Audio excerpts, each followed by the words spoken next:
സദ്യ special cabbage തോരൻ. ഒരു പാത്രത്തിലേക്ക് ഉപ്പും മഞ്ഞൾപ്പൊടിയും ചേർത്ത് തിരുമിയ ക്യാബേജ്, ഗ്രേറ്റ് ചെയ്ത ക്യാരറ്റ്, സവാള, പച്ചമുളക് എന്നിവ അരിഞ്ഞത്, തേങ്ങ ചിരകിയത്,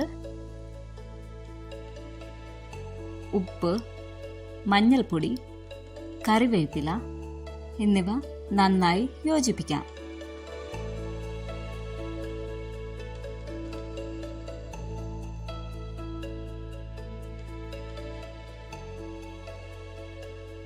ചീനച്ചട്ടിയിൽ ഓയിൽ ഒഴിച്ച ശേഷം കടുകിട്ട് പൊട്ടിക്കാം. വറ്റൽമുളക്, ഉഴുന്നുപരിപ്പ് എന്നിവ കൂടെ പൊട്ടിച്ചെടുക്കാം.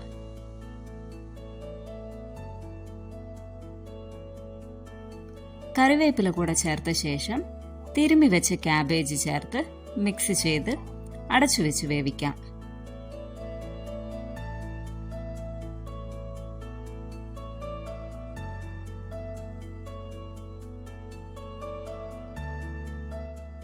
വെള്ളമൊക്കെ വറ്റിച്ച് വേവിച്ചെടുക്കാം. തോരൻ തയ്യാർ.